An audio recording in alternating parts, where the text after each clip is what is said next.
All right, I'm going to call a meeting to order. A recording and/or broadcast of this meeting is being made at the direction of the board, and the recording and/or broadcast may capture images and sounds of those attending the meeting. We will now call the roll. I believe all board members are here. Ms. Surkay? Here. Ms. Spicer? Here. Mr. Ivanovich?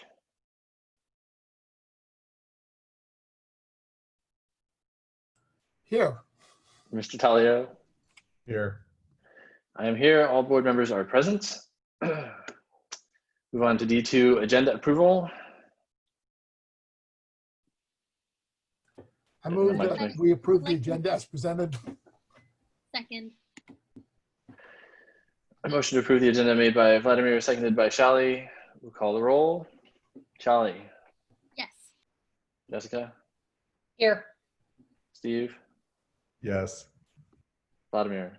Yes. I vote yes. Motion passes 5-0.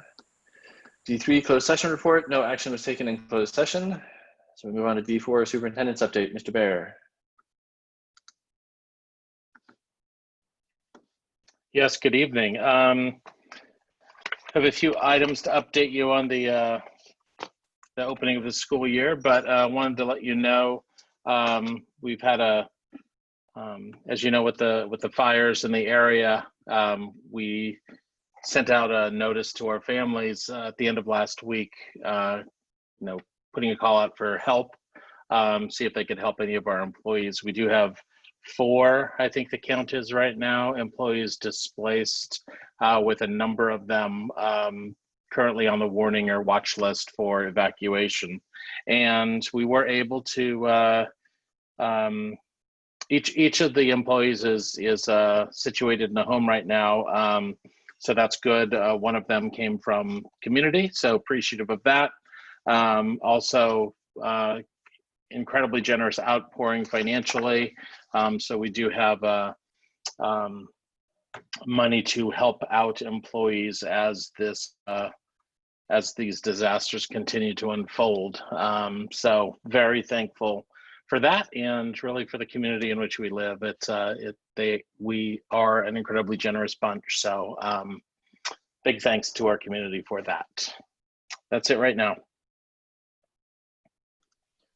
All right, moving on to E, consent items. Would anyone like to make comments about any of the consent items, or make a motion? I'll move that we approve the consent items as presented. I think you're muted there, Shally. Was that a second? Oh, sorry. Yes, I second. Any further discussion? Seeing none, motion by Vladimir, seconded by Shally. I will call the roll. Shally? Yes. Jessica? Yes. Steve? Yes. Vladimir? Yes. I vote yes. Motion passes 5-0. Move on to employee requests to address the board. I see that Mr. Hu has his hand up. Go ahead and unmute yourself. Yeah. All right. Can y'all hear me okay? Yep. All right. Happy Monday.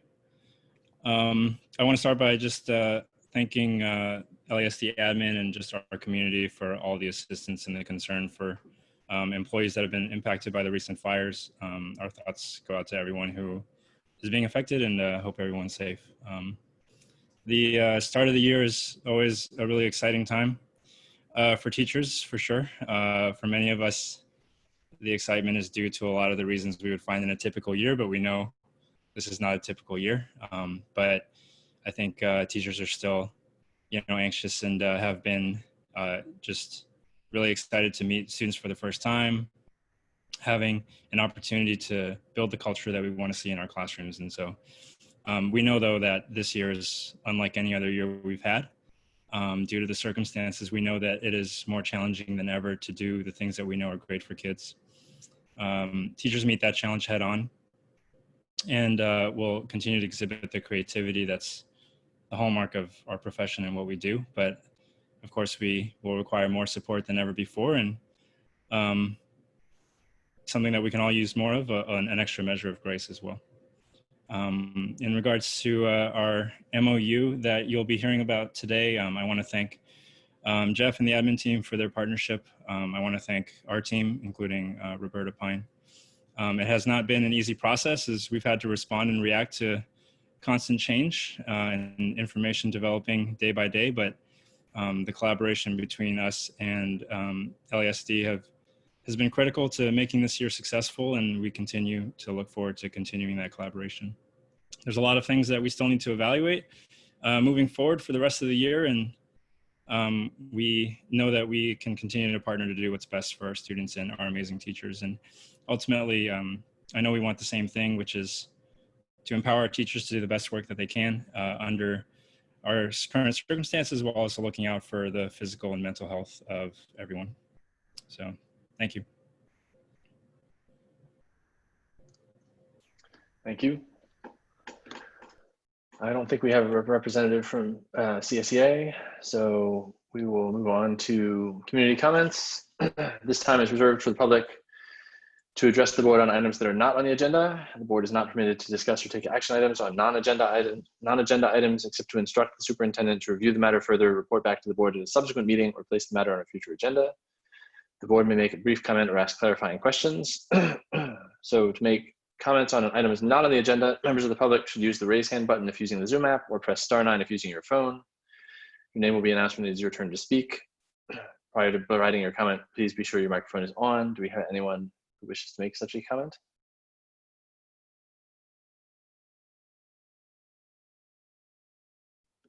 Seeing none, we will move on to H, action discussion items. H1, start of the school year. Staff will provide an update on the start of the 2020-2021 school year. Mr. Baer. Yes, thank you. Sandra, Randy, and I will all take a part of this. As Ricky alluded to, this has been a start of a school year like no other. We just finished day 4 today, and I'm going to walk you through some of the, what we've found in the beginning of the school year, what we've accomplished thus far, what we see as lying ahead as well. I think really important to recognize that we are starting strong, but not without bumps. We've received a fair amount of praise from parents just with how the year has started. We've also received some constructive feedback, which we'll act on as well. But as I've said before, retooling an entire school district over the course of 2 months or so had its challenges, but we will, we'll continue to look to improve and refine this as we go, knowing that this is a temporary situation we're in, state that we're in, and we do look forward to getting back to in-person learning when it's safe to do so.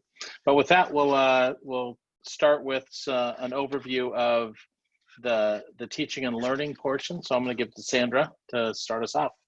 Thank you. Well, we wanted to talk a little bit about the design of the first 3 days. Of course, we started day 4 today, but I really wanted to have a chance to talk to you about what we prioritized for the first 3 days of school last week. And it was really about at the elementary, well, at all levels, but when we talk about our elementary, including our virtual school, it was really about less about the academics and more about building relationships and setting up some routines and getting to know students, because we know that it is so much more difficult to do that in a virtual space. We don't get to see our kids in our classrooms and have our really exciting first few days of school experiences.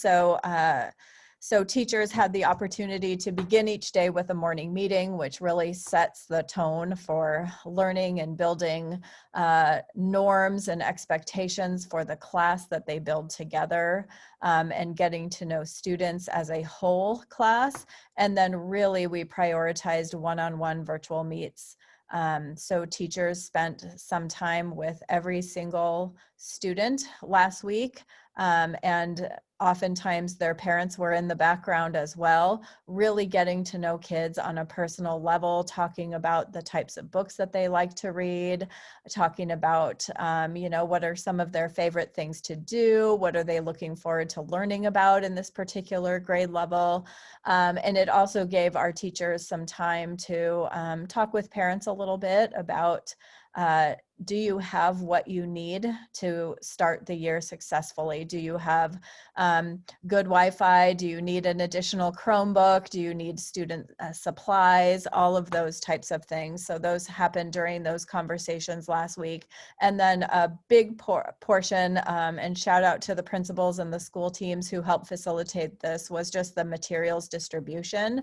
We had a lot of printed materials. We had books. Living Classroom did an excellent job. Many of our kids got tennis ball cans full of seeds or little wooden slices of a tree to really get set for some non-digital learning for the first few weeks of the school year. And then we are doing a regular cadence of those materials being distributed, so kids have real pen and papers to be working on, notebooks and all of that. So those first 3 days of school in elementary were really about setting the tone for the year, getting to know students personally, and connecting to make sure that people are set up with what they need. Next slide.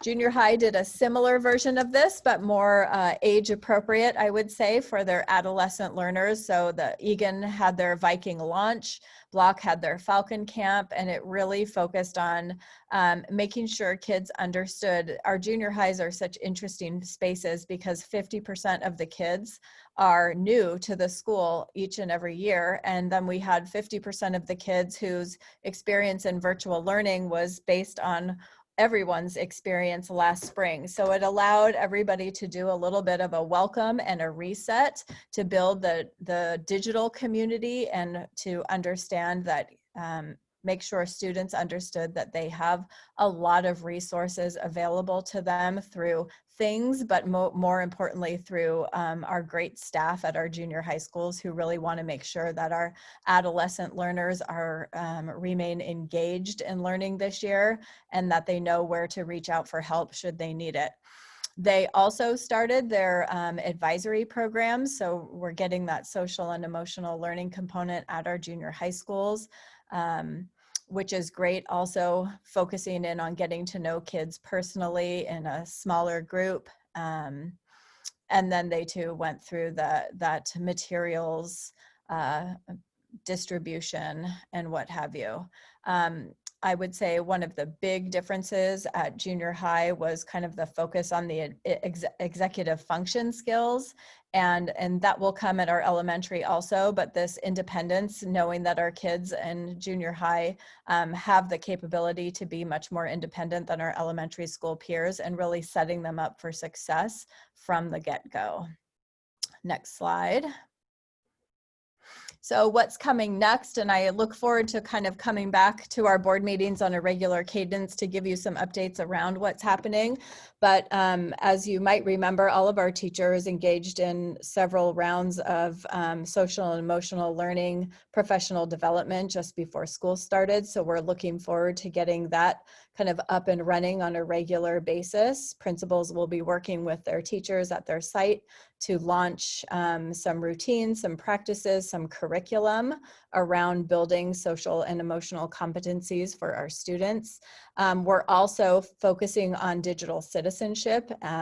We know in this virtual landscape that we want to make sure that students have the skills that they need in order to be safe, responsible, and effective online. So we will be launching, using the Common Sense Media lessons, launching a series of digital citizenship curriculum that's targeted at each grade level from kindergarten. TK does a little bit, but kindergarten through 8th grade. And then we are doing, I would say, a slower role than usual getting into academics. Again, really wanting to focus on relationship building and routines and procedures, but our teachers will be doing that slow roll into academics and assessment. So we've been talking with our elementary and junior high teachers about how we will be assessing students in reading. And then we have math placement communication coming out this week to families around what those procedures will look like now that we are starting the year officially virtually across the board. So those are some things that will come, and I'm happy to give you more detail in future board meetings about how those different pieces progress.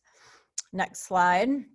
And then I thought it might be fun because, you know, every single program we offer has had to kind of redesign themselves a little bit for this digital world. So I thought today I would focus on STEM, but come back and talk to you about our art docents or our living classroom and different programs that we run.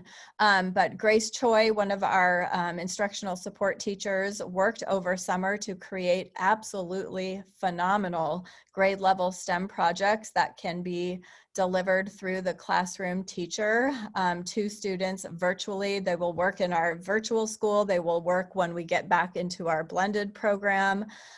So each grade level has a series of STEM projects or builds where we're asking kids to use some basic supplies and build each trimester. She set up a series of 15 different design challenges that teachers can use with their classes, again, to engage them in that problem solving and critical thinking and collaboration that we love.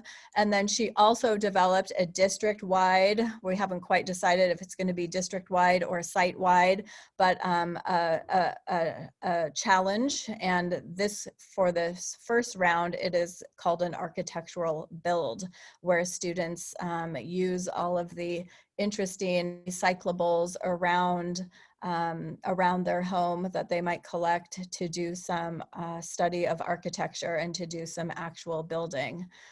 So Grace has done a terrific job. We will be talking with teachers in our next round of grade level meetings to kind of introduce them. They have access to the digital projects and what have you, but to really be able to talk to them about the projects and how we can support making sure that each and every one of our students still has that great STEM experience that we know they love so much. Next slide. I think that might be going over to Randy. Or is that you, Jeff? Health and safety? No, that's Randy. No, I'll pick it up. Yeah, regarding health and safety, our operations team, spearheaded by our two district nurses, Monica and Mary, has focused on getting health and safety, personal protective equipment and supplies and protocols in place as though we were going to start the year with in-person learning, full bore. So we have we've ordered and distributed supplies to all the schools that will last for quite a while, because we assumed that we would have all the students back. And so we're prepared for when students return, even in small groups. All of our classrooms have been cleaned. We had, just a note here, we had fewer summer camps than normal, not surprising. In terms of our facilities, our focus was more on getting our custodians and our maintenance teams prepared for reopening school, getting protocols in place, getting safe facilities in place. So we didn't participate in many deferred maintenance projects, but there are some needs, and I will bring them back to you for review at a subsequent board meeting. And I will note that during the summer, we closed our fields and playgrounds, but are now opening the fields based on the most recent guidance from both the state and the county for permitted groups that follow all the safety protocols. So let's move to the next slide. I already mentioned the PPE equipment, supplies. I've mentioned the cleaning protocols and schedules. We began with regular cleaning of every classroom, the disinfecting, the fogging with the fogging machine that is actually a kind of a mister. That all began on Monday, August 17th, last Monday. But a real important piece of this is adequate ventilation. Certainly being outdoors is number one. But secondly, if we can get our rooms, our classrooms well ventilated, that's the most important thing that we can do. So we have been evaluating and fixing all windows and doors to make sure that they were operable. There are many windows that were basically shut, so they wouldn't operate because of the HVAC systems in place. We've now made them all operable. Not all, but most of them are now operable. Making sure that our HVAC systems continue to bring in fresh air all during the day. That's another key point in ventilation. And as I mentioned at a previous board meeting, we've increased our filter changing. So I'm gonna let you go to the next slide.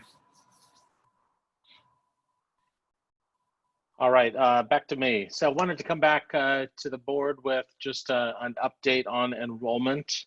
And on the left there, you can see in the red or rose shaded color, those are the numbers at each of our schools of students who have opted for in-person learning when available. So you can see each of the school sizes there. On the bottom line is the virtual school with 453 students. Those are the families that have opted for, at this point in time, to be 100% virtual, whether we are allowed back on campus or not. You can see the same the same presentation of data for the junior high school at the top right. We are at 3669 total enrollment or thereabouts as of last Thursday, end of day. That's down about 250, a little over 250 students over the projected number that Randy projected in his budget, which was, I think, 3925 or thereabouts. So we're off about 6.5% from that number. So I wanted to make board aware of that. We are also readying ourselves for the potential shift of students, right? Once we know that families have the ability to opt one direction or the other about every 6 weeks. So we are now busy looking at cohort sizes and groups and understanding potential impacts of that, because as just to make clear, once we do get back in person, as we have more virtual families coming back, it may necessitate the need to have staff come back in and teach in person as well from the virtual school. As the virtual school gets smaller, we'll need fewer teachers, and it works the other direction as well.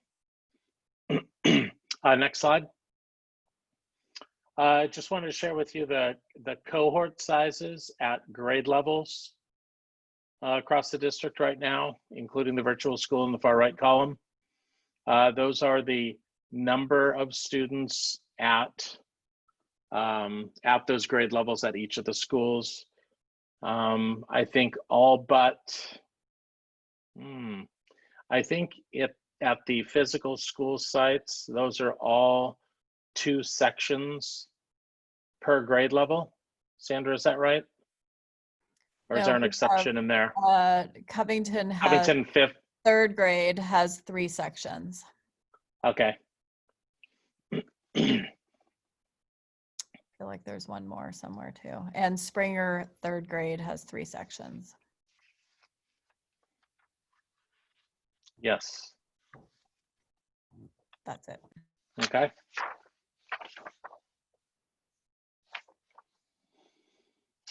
All right.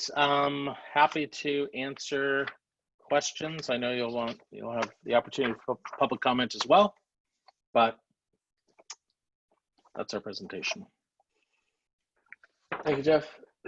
Any preliminary clarifying questions from board members before we go to public comment? Jessica? I just have a quick one. For the LASD virtual TK through 6. Oh, you know what? I just answered the question by reading off. I'm done. Sorry. I wonder, is there a sort of target date for that 6-week decision point yet, or are you still sort of figuring out how that's going to work in practice? No, there is. I think October, is it 4, Sandra? I think October 4th is the first date that, I'm just looking at the calendar here. Pardon me while I stall. October 5th is that first date that we will actually move kids, which means we need to back up a couple of almost 2 weeks prior to that to make the cutoff. Well, we'll just do a little explanation here. So the first date is October 5th, where we will actually move students. What that means is that we need time to plan for that move of students from one direction or the other, make any deal with any staffing implications, etc. So the way the cadence is going to work is that by the 21st, all the parents who let us know by September 21st are going to be in the queue to move on October 5th. The next move after that, I think, is November 16th, if I recall correctly. And so there'll be a 2-week, a Monday, November 2nd cutoff prior to that for parents to let us know that they would like to move. So it's gonna roll like that throughout the year. It's 6-week increments. Gotcha. Any other preliminary questions? All right, we will now take public comment on this agenda item. To comment on this agenda item, members of the public should use the raise hand button if using the Zoom app, or press *9 if using your phone. Your name will be announced when it is your turn to speak. Prior to providing your comment, please be sure that your microphone is on. I think we don't have too many people, so we can give each speaker 3 minutes, I think, Marcy. The first speaker is Amy Wang.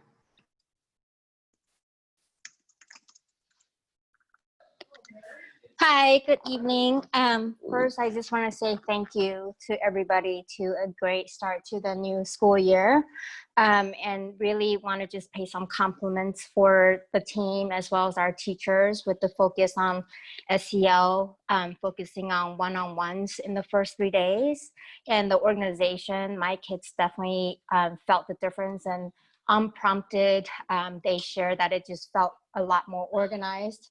And having the teachers set the tone about what is appropriate and not appropriate. For example, finish your meals before getting on the meet. Just really set the tone for this being like real school, even though they're sitting at home. And I also really want to just say that to our teachers, particularly my kids' teachers at Oak, I can see that they're putting in so much effort. The energy they bring to the virtual meets is just incredible, and I think that makes a huge difference. I do have one question, and it's more asking for guidance. If you can, maybe not now, but down the road soon, is just an idea of how opening would work and timeline, because my kids keep asking, and all I'm saying to them is it depends on when we get off the state's monitoring list. So I'm wondering if you have some guidance or verbiage parents can use about, it's 14 days consecutive that we're off the list as a county, but then it's going to take the district, I'm making this up, like 2 weeks to prepare the campuses with all the safety measures that Randy mentioned.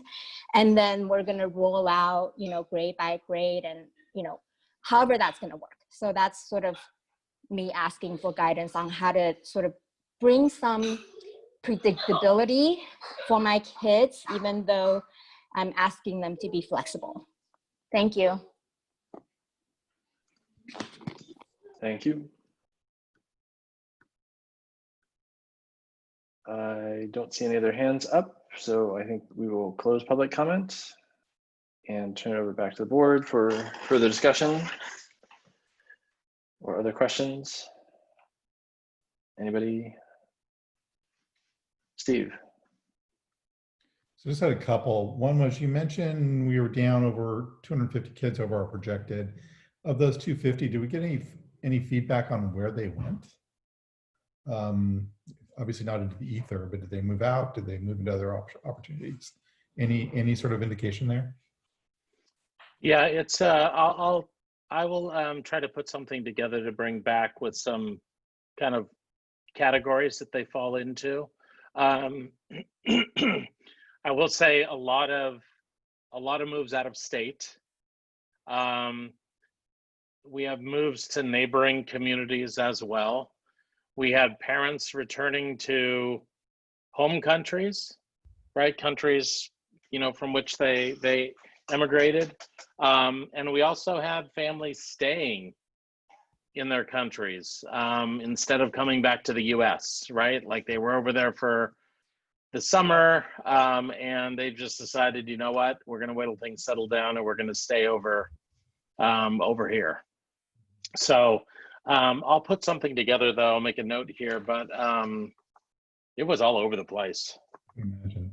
I just anecdotally have noticed that a lot more for rent signs up, you know, in apartment complexes that we would normally see this time of year. So obviously there's definitely that going on too. You also mentioned praise, but also some constructive feedback. Of the constructive feedback, anything that kind of stand out for you in terms of things you're considering for adopting, changing, that would be interesting to hear about?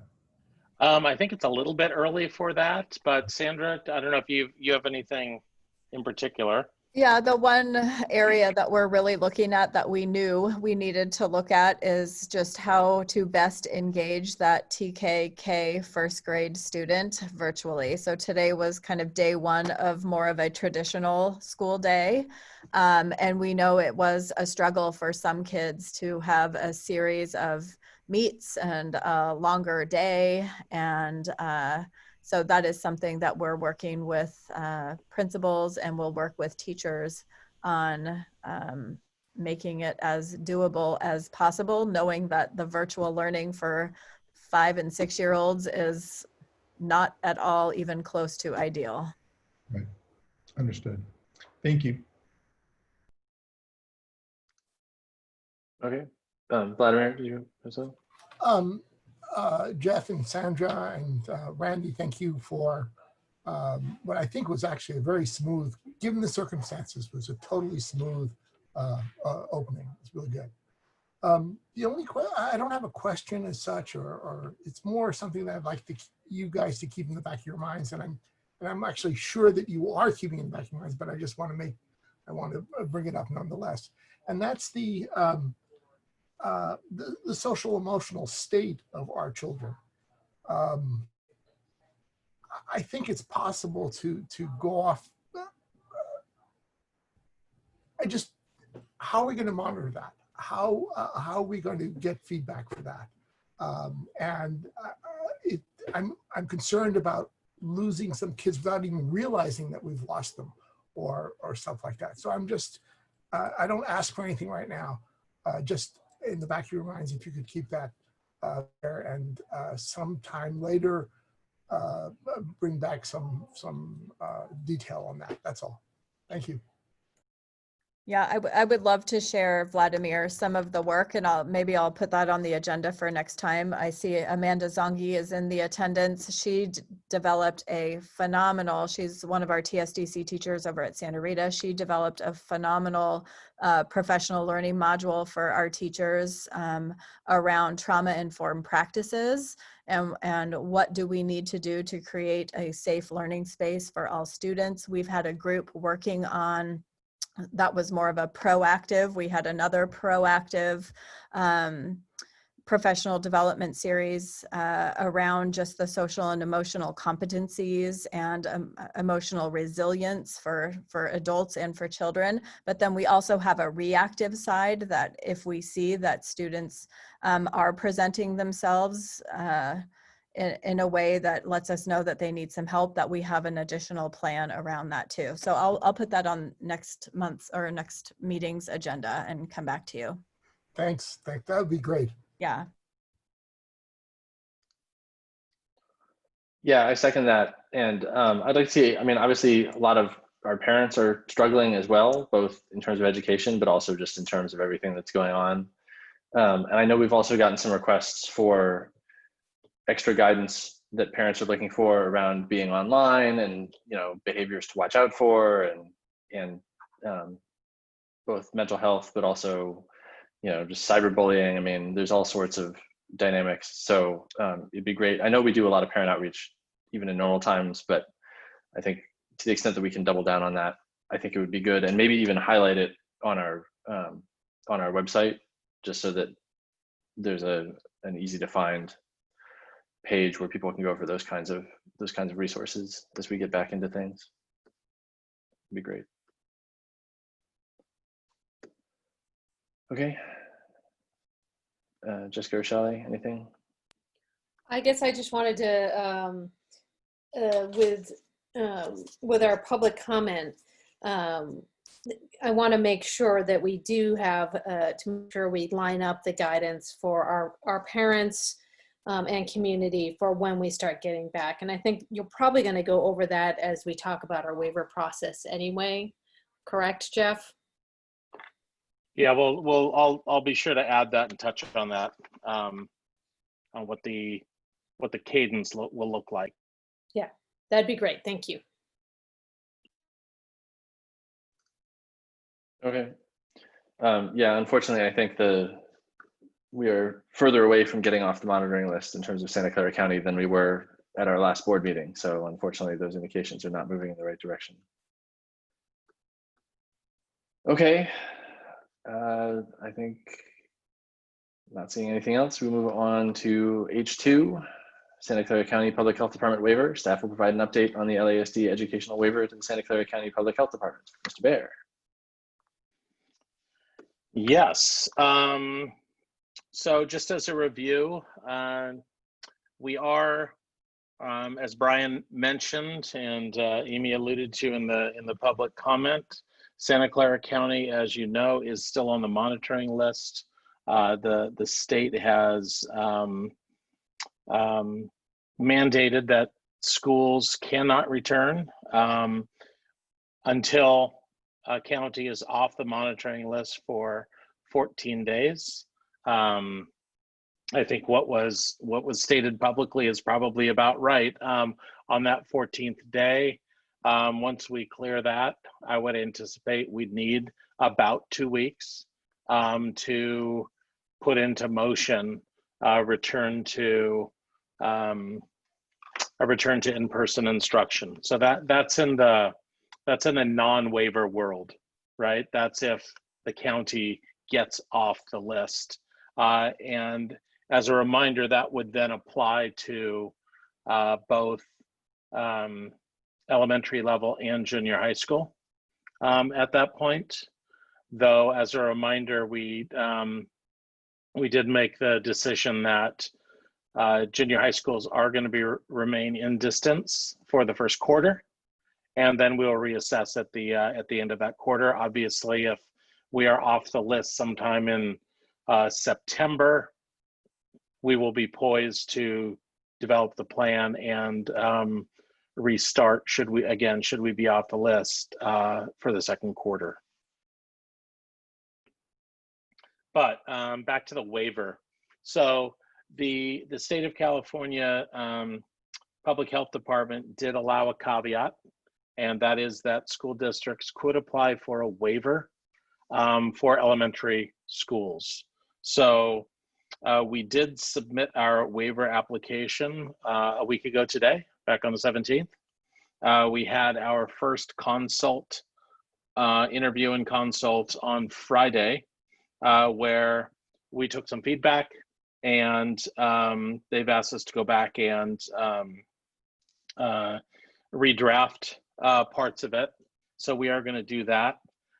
We will be focusing on two main areas: special populations, which include special education, and our disadvantaged students, as well as our primary grade students in this first waiver. We may, if we stay on longer, we may expand it and apply for a second, but this first one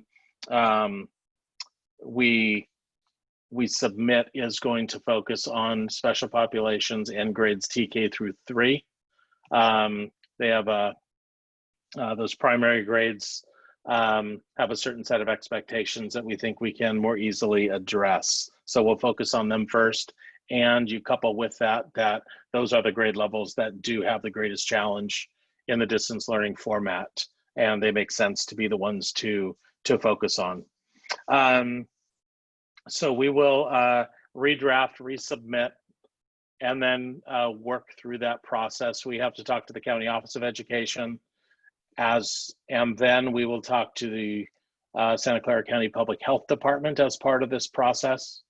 They will then consult with the state of California, health department to health department, and get the okay. And then it's actually Dr. Sarah Cody who actually signs off on the waiver when that happens. So there is one waiver in place in the county, in a public school district, that's Moreland School District. So we are able to look at that document for some guidance and understand more clearly what the expectations are in the waiver process. So we are using that document as well to inform our work. What I would expect, and I shared this with the board back in, was it the last meeting or the last July meeting, but just this cadence of returning grade levels to school, right? And the idea being that we will start with the special populations and then move into TK, K, and maybe 1, and then move into grade 2 and move into grade 3 with a 2 or 3 week space or gap between each of those grade levels, ensuring that as we introduce more kids onto the campus, that we can do it in a safe manner. So once we get the waiver, once we are able to return students to campus in an A-B format, right? The Monday, Tuesday, Thursday, Friday format, assuming all goes well, you could count on and we will check with the county health department each time to ensure that we have done this in a safe manner, that we are still able to adhere to the guidelines, and we'll look for their go-ahead before we introduce the next set of students to campus. But once that begins, which I believe wouldn't be before the last week of September, once that begins, you can count on a 2 to 3 week break between sets, all right? And so you can essentially do the calendar math in order to determine what that return would look like.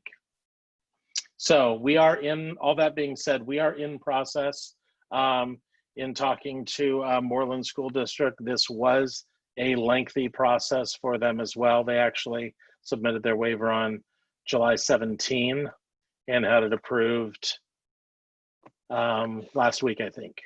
So it does take a while to go through that process, hoping that since the seal is broken, that there may be a better cadence to this now. So we shall see. So happy to answer any questions about what I know about that process. All right, thank you. Any preliminary questions from the board?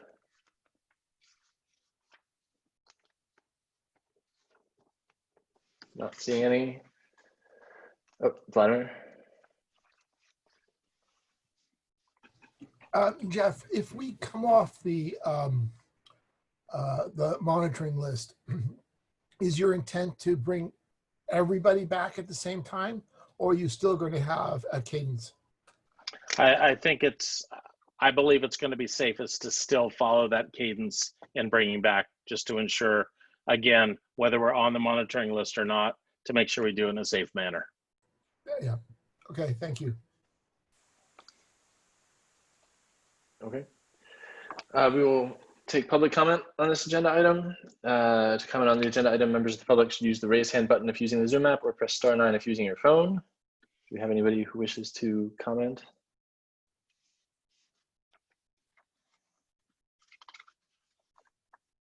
Not seeing any, we will close public comments and return for further board discussion. Anything further? Anybody? No, shaking heads. So I think the only comment I have is that there have been a number of people who sort of pointed out this somewhat odd situation we're in right now, which is the discrepancy in the state requirements between childcare and school.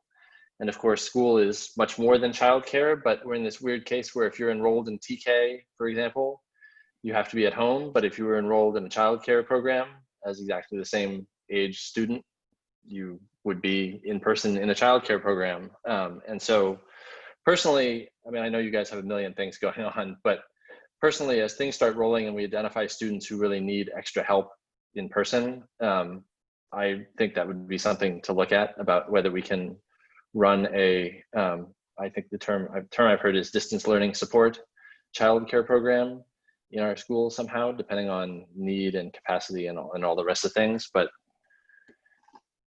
there's so much bureaucratic tangle building up right now that I think we may need to sort of start looking at moving forward on multiple fronts rather than the paths that get set out in some cases. So that's just my personal opinion. Yeah, just responding to that, Brian, we are, I know the next agenda item is about supervised distance learning as a standalone function, right, under the auspices of the YMCA and Children's House. But we are also going to include that in the submission of the waiver as well, just so we're pushing down both these paths with it.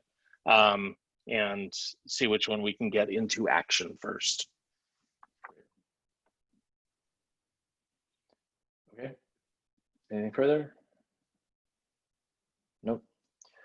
All right, we will move on to H3, Memoranda of Understanding with the Los Altos Teachers Association. District staff and the Los Altos Teachers Association have worked through the summer to draft Memoranda of Understanding to identify contractual modifications necessary due to the COVID-19 pandemic. The attached documents represent the changes agreed upon to date. Mr. Baer.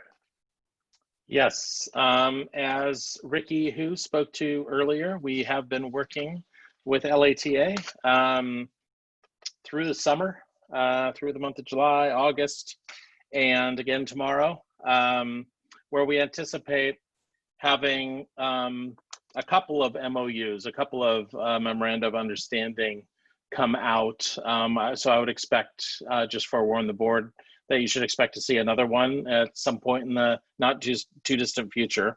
But this first attachment is a document that's really meant to address our current state, right? Us starting the year in a full distance learning situation. So during these more recent sessions, we have focused on what are the gaps in our current contract that need to be addressed to recognize the distance learning state we're in. So this document is a result of that. I think you've had time to read it. I've answered a few questions, but it's presented for your consideration of approval. I recommend approval of that. The second document is another Memorandum of Understanding. This is kind of a re-up of an MOU that was in place last year that provides the teachers with a couple of extra opportunities for teacher-directed time for planning for the work that is going on this year. There is more, certainly more planning necessary to accomplish what we have in front of us. But this MOU is for the 2021 school year, and it provides 2 Wednesdays that would normally be staff meeting days instead for teacher-directed time for planning and collaboration.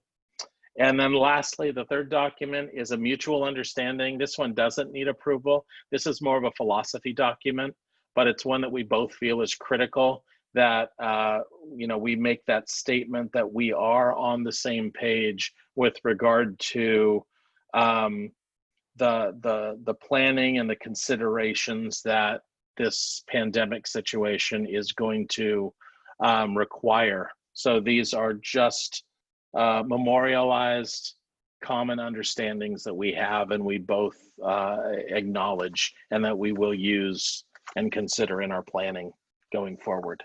So with that, happy to answer any questions.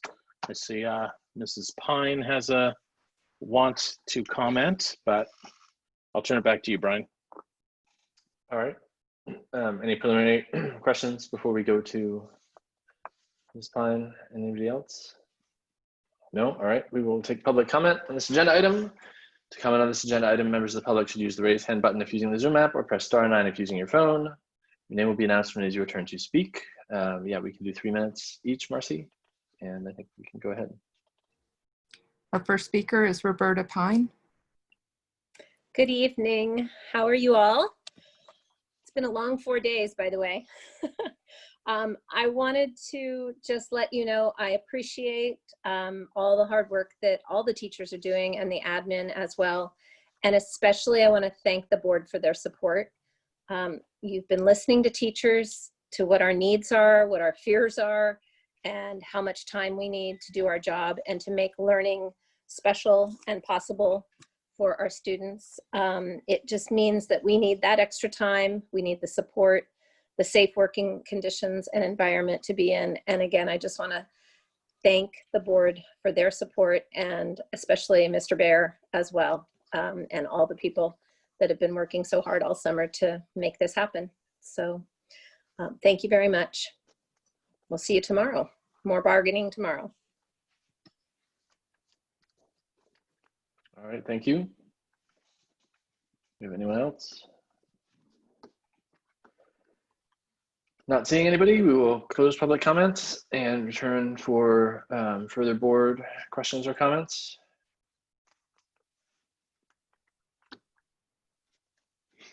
Not seeing any hands. I think I'm prepared to entertain motions. I'd like to move that we approve the 2 MOUs and the memorandum of mutual understanding as presented. Is that a second, Shally? All right, motion to approve the 2 memoranda of understanding made by Vladimir, seconded by Shally. Any further discussion? Seeing none, unless that was a significant throat clear, I will call the roll. Shally? Yes. Jessica? Yes. Vladimir? Yes. Steve? Yes. I vote yes. Motion passes 5-0. Thank you again, Roberta and Jeff and everybody involved. I know it's a ton of work. Moving on to H4, childcare update. Staff will present progress made to establish childcare services for children of LASD employees. Mr. Bear. Yes. Oh, I am on. Yes. So looking at this as supervised distance learning at LASD sites, this is really coming up around the idea that there is a distinct need at our school sites, and it's really beginning with our staff, teachers,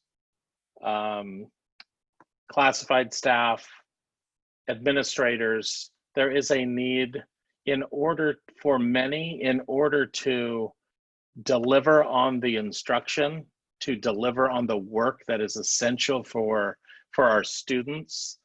They need help with their own students. So it's a bit of a cycle, right? In order to do what they need to do for our community, they need support in the care of their own kids so that they can provide that. So it goes on and on. And this is really one of those moments when we really do need to pull together to provide what is essential. And right now, this is one of those needs. So next slide, Marcy. We have 24 staff members currently with childcare needs for school-age kids. So we're talking about children between the ages of 5 and 12, children that are normally in our schools. These are, as I said, teachers' children. These are classified employees' children, and these are administrators' children. 42 of them in total. We've identified that the best sites for this would be Oak, Loyola, and then 2 at Almond. And we're looking at cohorts of children of 10 or 11, right? So manageable sizes. Next slide. We are looking to partner with the YMCA and Children's House, 2 typical childcare providers, known childcare providers in our community, to oversee this LASD staff. We think the most efficient and most logical path to providing this is partnering with an organization who has childcare in their typical repertoire of skills, right? It's what they do. So we don't need to become expert at it. We can take advantage of their expertise. So Randy's done a great job working with those 2 organizations to make that possible, for us to essentially provide the workers from our folks, and they would work under the guidance of YMCA and Children's House, take advantage of their licensing, training, etc. This would be from 8 to 3:30 during the virtual school day. We're in the middle of looking at, what we're going to do for food, for lunch, for technological support. But we would be there to provide educational support, right? Because these children would be in school. They would just be doing completing their lessons, their virtual lessons at the school sites, at those 4 cohorts. But really to provide educational support, supervise the distance learning for those 42 children of staff members. Next slide. So where we are right now, we're working with our staff to understand how to provide that staff support, whether we can do it with our existing staff, whether we're going to have to create a different job classification in order to accomplish this. We're looking to provide it at minimal cost to our employees, minimal or no cost. This is really going to be the tremendous benefit to this is it's really going to be able to provide our staff members the ability to focus on the essential work they're doing, rather than being distracted while they're teaching or while they're trying to lead a site of teachers. And that these students, these children of our employees, will be provided with a high quality education with support staff present. So that's where we are right now. We're kind of in that final stage of this. As I said earlier in response to Brian's comment, we are pushing down both this path and the waiver path, right, to see which one bears fruit soonest. And as we look at next steps, we are still looking to partner with Manzanita Works, because we know there are children of our employees who are not yet school aged, right? But this program that I just got done describing is not targeted at that age of children. That's a whole different set of requirements.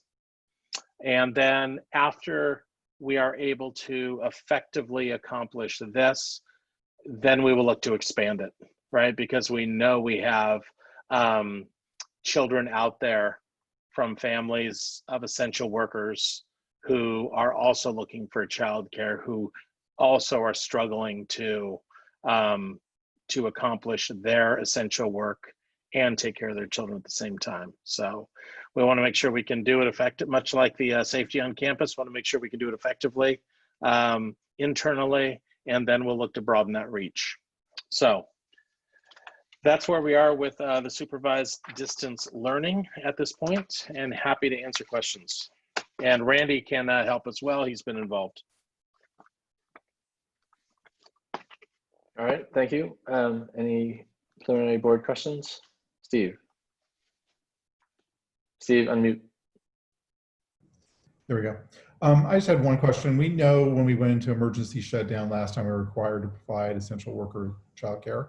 How many children do we end up supporting during that window of time? Do you remember? I don't off the top of my head. Randy, do you know that? I'll have to dig it up, Steve. Okay, I knew of one, but I didn't know how many we ended up doing. And I'm glad to see you acknowledge them in this plan. I gotta think they've got to flow into your 42, if we can go back and look at if they're still around.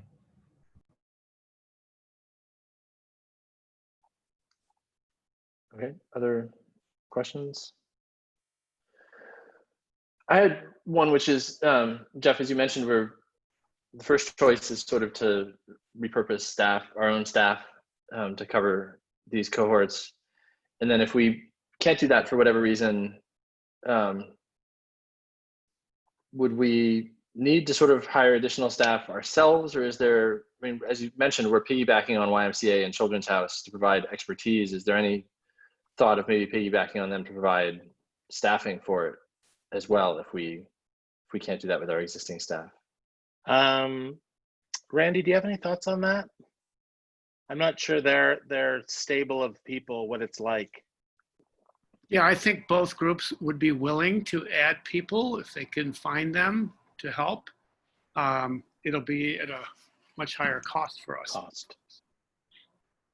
Well, I think just something to look at. I'd be interested if we get down there. I'd be interested in looking at the cost. I mean, obviously, it's more expensive bringing on new people no matter what than if we can do it with our existing people. But you know, and similarly that we're piggybacking on their expertise in sort of childcare generally, I would think that it might be more efficient to tap into their pipelines of these kinds of people rather than have to spin up our own searches when we don't usually look for this kind of position. So just a thought. And Brian, yeah, I do have an answer to Steve's question. I got a text from my very capable assistant, Sandra Bush, who's been much more involved in working on this than I have. She said 10 to 12 people, Steve. Thank you. So you could be planning, Jeff, think about that. Yep. That might need to be addressed right away. And I'll check it off my to-do list as well.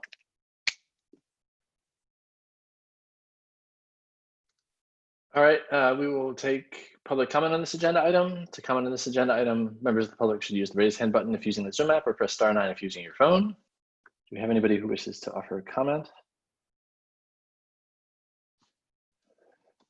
Seeing none, we will close public comment. Any board members want to offer any other questions or comments on the status? 4 shaking heads, so I don't think so. Thank you, Jeff. We look forward to hearing the results at our next board meeting. Moving on to H5 financial update. Mr. Kenyon will provide a financial update. Yes, I have a brief update tonight, waiting for the slides, Mercy, and we'll get into it.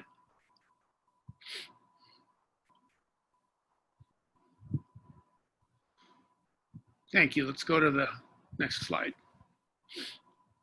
So as the board knows, the state decided not to do a revision to their adopted budget like we expected they would do sometime in August, which was a bit of a surprise. But on this slide, I noted a couple things. One is that there's been no additional federal relief money coming to California. So, and Congress is already, or will be going, has gone into recess until September 8th. So the deferrals that were underpinning the adopted state budget back in June, they're going to stay in place for now. Fortunately, we're not as dependent on the deferrals as many of our neighboring districts are. And just a note here on some additional tax measures that are being pushed that could raise money for schools. But these measures face a very difficult road ahead. So we'll see what happens. That's about it on the state front. On the local front with property taxes, we have our countywide meeting Friday, so I don't have really much of an update, but we'll have more information after that meeting, and we'll update you at our first September meeting. And just a reminder, once again, we had 7.3% growth in our assessed value, the assessed value roll, starting July 1 compared to the prior year. But I'm still budgeting 5% growth in property tax collections because of the possibility of roll corrections during the year. So going to the next slide. As you know, we talked about possibly revising our budget based on the fact that the state would likely revise theirs sometime in August and that we would have more property tax information. But because we don't have any state revisions and the property tax revenues information is not yet with us, we aren't proposing a formal revision until we have more information. I will give you another financial update on the 14th of September when we present our unaudited actuals, the revenues and expenditures that we received and paid out during last year, which is another important data point as part of our budget. And a reminder, we will be doing a formal revision as part of the first interim financial report that is presented to you in early December. Next slide. I want to touch base briefly on what's going on with the 10th site in terms of rental income from tenants there, because I'm sure people have been hearing stuff in the news. Prior to the COVID-19 pandemic, we were looking at rental income on an annual basis about $2.5 million from the tenants. But because of the pandemic, some of the tenants have vacated. And as you know, and maybe a lot of people know, the 24-Hour Fitness, one of our larger tenants, is in bankruptcy proceedings. That doesn't mean that they are going belly up. What that means is they are likely to close some of their operations throughout the country, but not all. So it's kind of a consolidation and of their operations. We have heard that their Mountain View location has been one of the most profitable ones for 24-Hour Fitness. So we think it's very likely that facility will stay open. We're now looking at annual rent income closer to $2 million instead of 2.5. And just a reminder that we had conservatively targeted revenue at $5 million over 3 years. So we may still reach that or surpass that target. And I think next slide, Marcy. A few miscellaneous items, just to bring you update on our tax revenue anticipation notes borrowing that we did in July. We borrowed $17 million to have money for our cash flow of our general fund until property tax revenues come materialize. Very low interest rate, 0.3%. It was a negotiated sale to an underwriter that we worked with during our bond issuance back in October. I updated you at the last board meeting regarding the various funding sources dealing with COVID-19 and some of the expenses that we've made and are planning to make.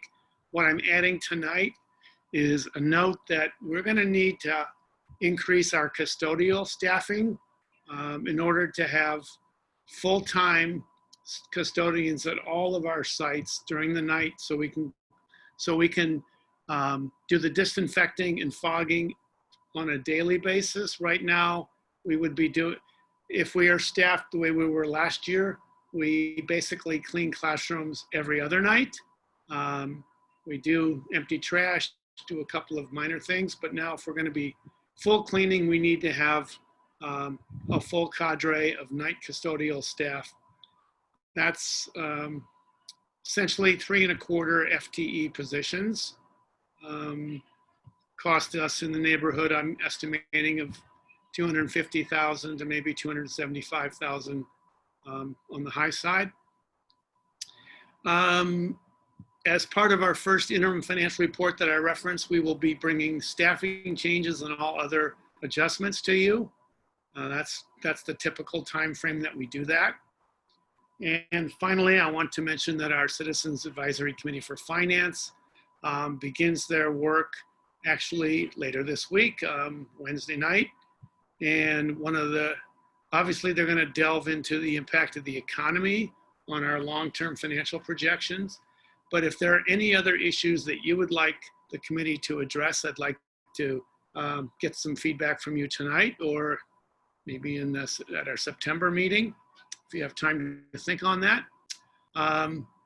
And I'm going to go to one more slide and just note that there is an appendix attached, which are all the slides from our last board meeting, which had a lot of information about the various COVID-19 funding sources and expenditures, in case there were any questions or wanted to reference those.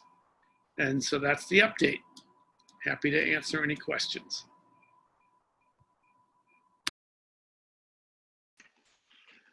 All right, thank you, Randy. Any board questions preliminarily?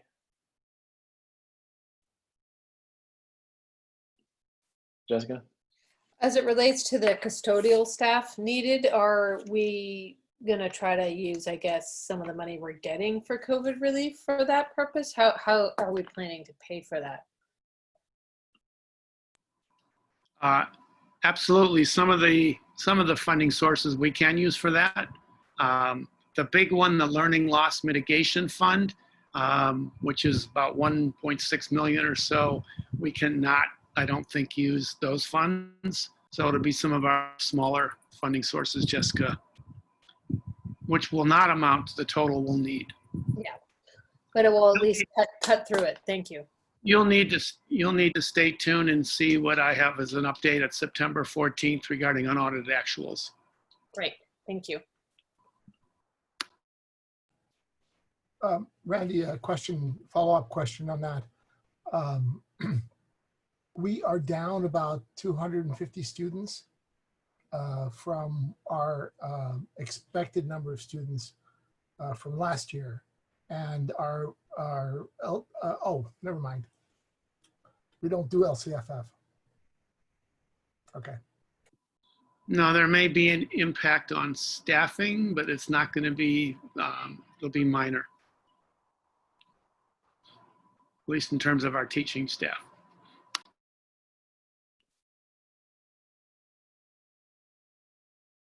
Okay. I think the only comment I have, kind of along the same lines that Steve alluded to, right, is that we know that there's more, as we talked about with distance learning support, we know there's more need out there. We know there's a lot of mitigation that needs to happen. So I just want to make sure, personally, I would be happy to see proposals come forward sooner rather than later about additional programs that we should be spinning up or money that we should be spending so that we can support the kids who need the extra support and make sure we fill in the gaps. I mean, we know we don't really have, I don't think we have a good picture of it yet, but we know that there's a lot of need out there. And so I want to make sure that, personally, I want to make sure the staff is not feeling constrained by sort of our typical program and staffing levels and how we can redirect things. I mean, we're in a very fortunate position in contrast to a lot of school districts in that we're not dependent on LCFF funding, and fewer kids means we actually potentially have a little bit more money to go around. So I just want to make sure that we see to the extent that there are things that we think we can do, I want to see those proposals sooner rather than later. That's what makes me, the only thing that makes me a little bit nervous about the presentation is that first interim is halfway through the year. That's when we start thinking about what we're going to do for the next school year, not do new things in this school year. So I want to make sure we don't miss opportunities from a normally good, but maybe potentially misguided sense of fiscal constraint. So that's my only comment. Yeah, again, I think the September 14th update will be critical, Brian. So Great. A couple weeks away. Great. Okay. Any other? There we do. No, I haven't done public comment. Did I do public comment yet? It's all a blur. No. We'll now open this item for public comment. To comment on this agenda item, members of the public should use the raise hand button if using the Zoom app or *9 if using your phone. Do we have anyone who would like to offer a comment on this agenda item? Seeing none, I will close public comment.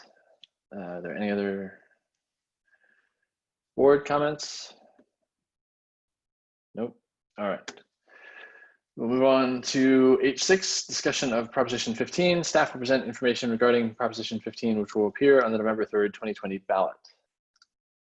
Mr. Kenyon.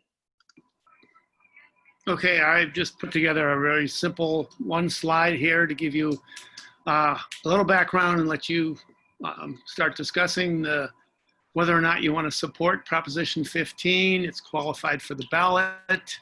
It is essentially an amendment to the Prop 13 that was passed in 1978, which will require more frequent assessments of commercial and industrial properties. And it was previously called the Split Roll Initiative, now has a different name. CTA, California Teachers Association, has endorsed this proposition. CSBA, to my knowledge, has not yet taken a position on this, nor have some of the other key groups, the AXA and CASBO, for example. School Services actually has done an estimating of funding for each district should it pass.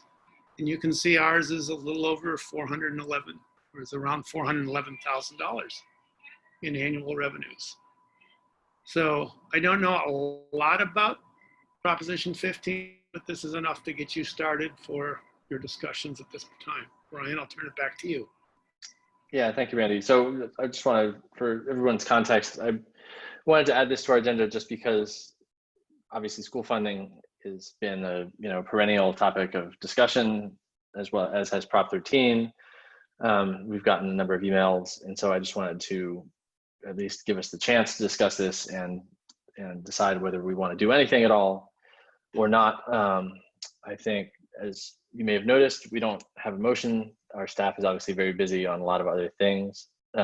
So I think the question here is, do we want to go further down the road of having staff prepare a resolution, either in support or opposition to Prop 15, or do we want to just sort of not take any official action, which does seem to be the path that a lot of school districts and other organizations are going down due to all the complications. One clarifying note, just as Randy mentioned, so that $400,000 approximately estimate is basically because there's language in Prop 15 which would give for community funded / basic aid districts like we would just get a flat $100 per student. The increase in revenue that Prop 15 would generate is being allocated on an, I think, extremely complicated and not sort of local basis. So it would basically be done on kind of a needs basis. I have not read the whole text of the proposition myself, but I just wanted to clarify that. So that number would actually sort of fluctuate straightforwardly with our enrollment. I have a question. Yeah. Statement. The question is, I believe we brought this up a couple months ago, in the spring or early winter. And I think one of the reasons we didn't endorse it then was that there was an out on the transportation, developments on the transportation corridor Is that still in the language? Do we know? You're muted, Randy. Sorry. Jessica, I'm sorry. I don't know the answer to that. I don't know if I was muted or not. Yes, you were muted. Okay, I'll have to check. Yeah. The one you're referring to, Jessica, was actually on the last ballot we saw. Was on the June 9th, the June ballot. That was the primary. There was a proposition that the governor's office had put out to say he wanted to re-swizzle, and that one did have language in there that did this. I didn't see that in this one. I did read through it. But back to Brian's point about it being, if it's going to be aggregated and then actually money may flow out, I want to go back and read it as well. I'm not sure I'm as excited about it as I was. Yeah, I think you're right, Steve. I think it was the March ballot because the thing moved up, but that's the previous discussion we had, I believe, was about the proposition that was on the March ballot Okay. that we ended up not endorsing. I don't think we've discussed Prop 15 explicitly in our board meetings before. Well, remember if that was the one that said that school districts cannot collect developer fees? That's right. Right. Yeah. That was one of the provisions in there. Right. I think I need to do a little investigation on this Prop 15 myself before I feel like I can discuss it more. Yeah, and Okay. like Brian, I did a quick cursory review of it, but you caught a few things that I didn't see. So I definitely need to, rather than waste staff time and putting together something now, I think it's homework on our side to make sure we got it right. I'm sorry, Steve. Okay. What was that you said at the last bit there? That I agree with. Yeah, I think it's Brian's. I agree with what Brian was saying, that rather than take staff time away from what's trying to get done to launch the school year, put together what do we call those things? Resolution. Yeah, thank you. The resolution of endorsing, I think we all, the five of us, need to do a little homework to make sure we're comfortable with it. I've read it, but not in depth enough. I need to go back and read it more before. Yeah. And if any of these other organizations come back with something that says, gives us language to work with, because I think I did see one group that came through with language to work with. But So I like you all. I did take a look at the proposition. Basically speaking, what it does is it closes a loophole in Prop 13 that allowed corporations to reduce significantly the amount of property tax that they pay. So from that point of view, I'm very much in favor of. The language is complicated, and maybe CSBA, hopefully, CSBA will come up with an analysis that will make life easier for us, because I'm not sure that I can parse the language well enough to be able to make an informed opinion about it. But in principle, I think we should endorse it. We should, pass a resolution endorsing it. But I'm more than willing to wait. But we can't wait for too long, because remember, the election is happening pretty soon. And it would really be, I think, for California, it would really be sad if we did not close this loophole. So perhaps we can get something on the agenda for next time where we will make a decision about whether to support this or not. Well, we have in all of our regular meetings, we have an agenda item which is coming up shortly, which is future agenda items for future meetings. So I think that's probably the venue that makes the most sense, just sort of going forward. If we get to the point where we think that it makes sense to take action, or we think that there's a clear opinion, then we can bring it back up at that time. So basically, I know a bunch of us have said we're going to go off and do more research. If we get to the point where we feel like we affirmatively want to vote on it, then I think that's the venue to bring it back and sort of put a formal resolution on the agenda.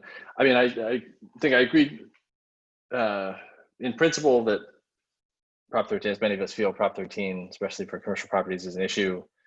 I think the issue with Prop 15 is that it's very complicated, and rather than just sort of closing the loophole, as Vladimir says. I think it does that in particular ways and causes a lot of maybe other friction. I think all of us, I think, are aware that the county assessor, who is also not a big fan of Prop 13, is a staunch opponent of Prop 15 for a variety of reasons. So it's unfortunately one of the weaknesses of the proposition structure in California that sometimes, you know, gives you pause to do extremely complicated things in this sort of a yes/no framework, and then spend potentially years trying to figure out the damage. So, all right, I guess that's where it is. It sounds like, well, actually, sorry, let me open up for public comment before I summarize. We will now take public comment on this agenda item. To comment on this agenda item, members of the public should use the raise hand button if using the Zoom app, or press *9 if using your phone. If you have anybody who wishes to comment on this agenda item.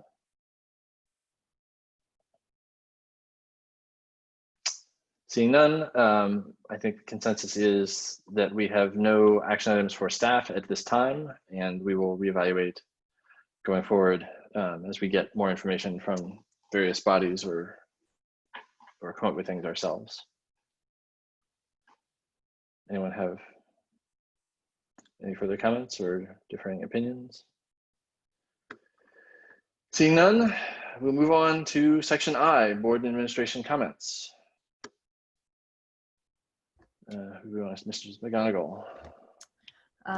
Well, I have been deep in webinar land, both the CDE and county webinars, focusing in on two big things: the regulations behind Senate Bill 98 around attendance, participation, and weekly engagement. And then I will be coming to you on the 14th with our plan for our new version of LCAP, our learning continuity and attendance plan. So just making sure that I am following the guidelines set forth in a very short timeline by the state around both of those pieces. That's really it.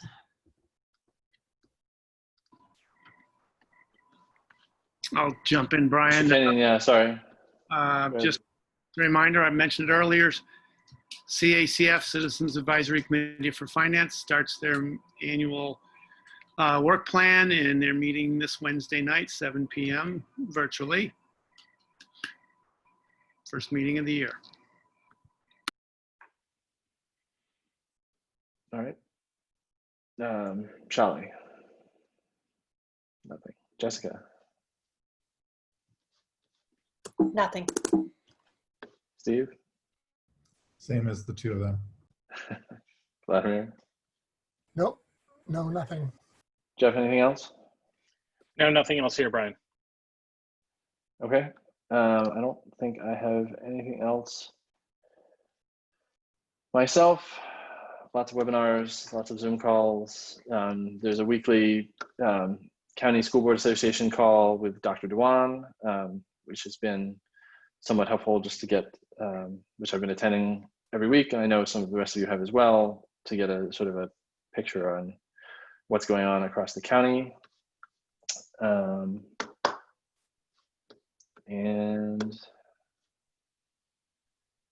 I think that is it. So we are adjourned. Good evening. Thank you, everyone. Good evening. Thank Thanks you all. all. Bye, everyone.